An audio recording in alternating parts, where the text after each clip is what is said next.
10 जून 2026 को नरेंद्र मोदी लगातार निर्वाचित प्रधानमंत्री के तौर पर जवाहरलाल नेहरू का रिकॉर्ड पीछे छोड़ देंगे।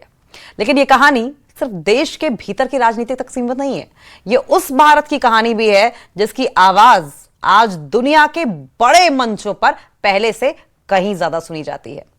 सवाल यह कि नेहरू के गुटनिरपेक्ष भारत से लेकर G20 की अगुवाई करने वाले भारत तक दुनिया में भारत की ताकत कितनी बदली है, इस रिपोर्ट में देखें।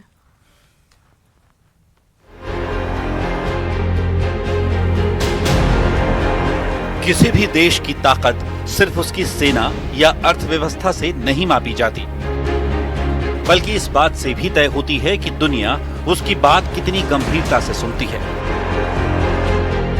वैश्विक मंचों पर प्रभाव, कूटनीतिक पहुंच और अंतर्राष्ट्रीय स्वीकार्यता किसी भी नेतृत्व की बड़ी पहचान मानी जाती है। आजादी के बाद भारत ने अपनी विदेश नीति की मजबूत नींव रखी। जवाहरलाल नेहरू ने गुटनिरपेक्ष आंदोलन के जरिए भारत को एक स्वतंत्र वैश्विक पहचान दिलाने की कोशिश की। लेकिन पिछले एक दशक में भारत की विदेश नीति का फोकस वैश्विक साझेदारी, रणनीतिक संबंधों और विश्व राजनीति में बढ़ती भागीदारी पर ज्यादा दिखाई देता है। दावा है कि जहां नेहरू ने अपने कार्यकाल में 3 विदेशी संसदों को संबोधित किया, वहीं मोदी अब तक 19 विदेशी संसदों को संबोधित कर चुके हैं।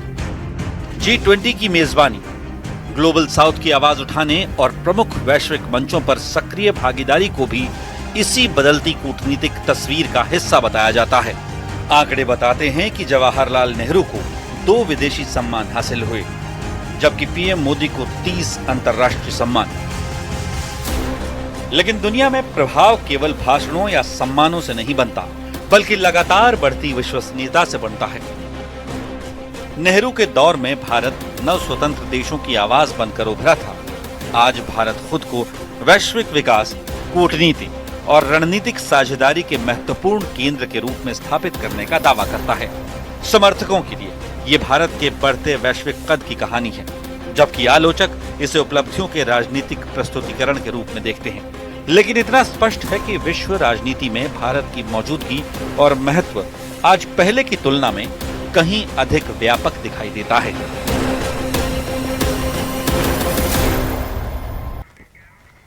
तो 10 जून 2026 भारतीय लोकतंत्र के इतिहास में एक नई तारीख दर्ज होने जा रही है। नरेंद्र मोदी लगातार निर्वाचित प्रधानमंत्री के रूप में जवाहरलाल नेहरू के 4398 दिनों के रिकॉर्ड को पीछे छोड़ देंगे।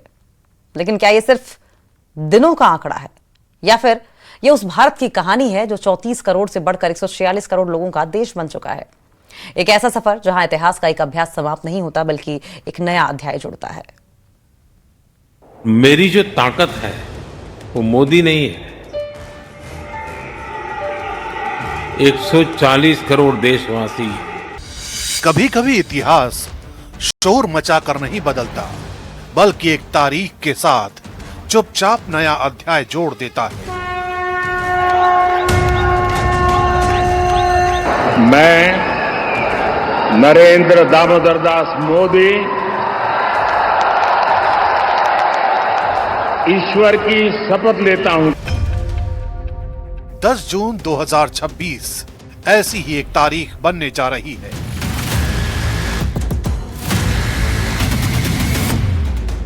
भारतीय लोकतंत्र के इतिहास में ये वही दिन होगा जब एक रिकॉर्ड टूटेगा और एक नया मानदंड स्थापित होगा। सौगंध मुझे इस मिट्टी की, मैं देश नहीं मिटने दूंगा, मैं देश नहीं झुकने दूंगा।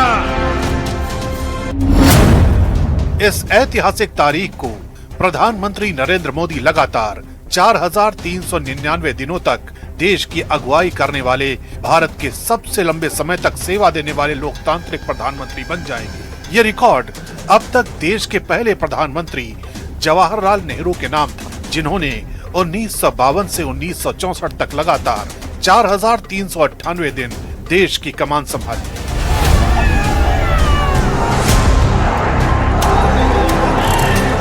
लेकिन ये सिर्फ एक दिन आगे निकलने की कहानी नहीं है, ये उस सफर की कहानी है जिसमें भारत एक राष्ट्र निर्माण के शुरुआती दौर से दुनिया के सबसे बड़े लोकतंत्र और सबसे बड़ी आबादी वाले देश के रूप में विकसित हुआ है। रिकॉर्ड के पीछे छिपी यही ऐतिहासिक पृष्ठभूमि इस उपलब्धि को और ज्यादा महत्वपूर्ण बनाती है। जब जवाहरलाल नेहरू ने देश का नेतृत्व संभाला, तब भारत की आबादी लगभग 34 करोड़ थी। आज ये संख्या 146 करोड़ से ज्यादा है। पहले आम चुनाव में केवल 53 राजनीतिक दल मैदान में थे, जबकि 2024 के चुनाव में 744 दलों ने हिस्सा लिया। तब मतदाताओं की संख्या 17 करोड़ के आसपास थी। आज ये दुनिया की सबसे बड़ी लोकतांत्रिक आबादी में बदल चुकी है और आज लगभग 100 करोड़ मतदाता हैं।